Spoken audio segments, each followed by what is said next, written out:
Kátia, você sabe que esse ano quase triplicou aí o movimento nas vendas virtuais, o número de entrega, compras online, né? Sim, e parece que o que estão dizendo é que isso vai se manter para todo e sempre. As pessoas estão se acostumando, Estão né? se acostumando, abriu muitas vagas de emprego e muitos comerciantes e lojistas estão contando com isso até para dar aquele aquecimento para o Natal, Ano Novo, que foi um ano difícil para todo mundo, Nossa, né? foi mesmo, né? E aí a turma lá do jornalismo fez uma reportagem também muito legal, a Marcela Terra, dando os detalhes da Vamos ver então? Olha lá, rodou. Há meses, a Caroline não pisa fora de casa nem para ir ao supermercado. A geladeira é abastecida pelos aplicativos de entrega. A máquina de lavar foi comprada pela internet. E até essa planta carnívora para o projeto do filho, ela comprou online. Não tem que ficar na fila, economiza tempo, né? Você vai direto naquilo que você precisa. Então, você precisa comprar meia dúzia de coisas, eu entro no site, compro meia dúzia de coisas e resolvo. Nos supermercados, essa mudança foi sentida. Menos gente nos corredores e mais produtos para entrega. Tivemos que contratar pessoas, contratar caminhões para fazer entrega. O delivery foi uma experiência boa pelas pesquisas que nós fizemos para as pessoas que compraram pela primeira vez no delivery e estão se tornando fiéis ao delivery.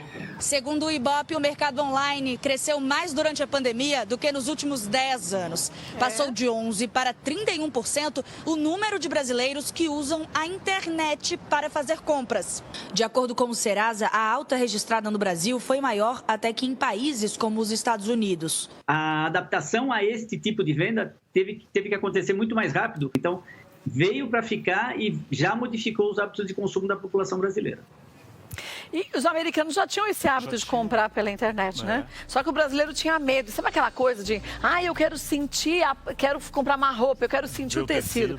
Mas depois que a gente aprende que a roupa chega em casa, se você não gostou do tecido ou não gostou do tamanho, você troca facilmente. Sim. E aí é muito fácil também, porque as empresas também que não estavam adequadas a isso, agora se adequaram. Então facilita a vida para todo mundo. E outra, muitas vezes o preço pela internet é muito mais baixo do que na mesma loja física você O ir. custo é menor, né, pro lojista, porque não tem ali a mão de Você sabe obra que outro dia, eu tava vendo eu precisava de um sifão do banheiro lá que estourou, né? Aquele sifão, sabe aquele da pia pro cano pra saída d'água.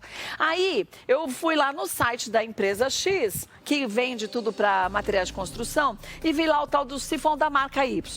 Fui lá num site que eu compro sempre, que tem de tudo, pus lá o sifão da marca Y. Gente, eu vou te falar uma coisa. Era 160 na loja. Na loja física. Olha que louco. Esse site tem também as lojas fazendo parte do site. Tem pessoas que vendem pessoa física e também tem empresas. A mesma loja de materiais para construção estava vendendo o mesmo sifão por 80. Metade. Metade do preço. Eu falei, cara, mas surreal. E eu ainda podia pagar em 10 vezes sem juros se quisesse.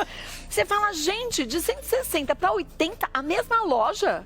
Então, é importante olhar e pesquisar e dar uma oportunidade para quem tem medo, né? E não é o site da loja, hein, gente? É um site que tem de tudo. Você sabe que o pessoal aqui no Twitter e no YouTube, nas nossas redes sociais, estão falando que tem comprado muito e tem usado as suas dicas, porque a Kátia, ela é rata de internet. Gente, eu pesquiso. Ela tem que lançar o manual, porque ela dá outras dicas. Vou fazer o manual das boas compras para você aproveitar e vasculhar para você encontrar o mesmo produto da mesma marca por preço mais baixo. Agora, e também, vamos ser honestos, né, Kátia? Nessas horas também tem a questão da segurança, porque às vezes é até melhor evitar sair de casa para comprar. Isso sem falar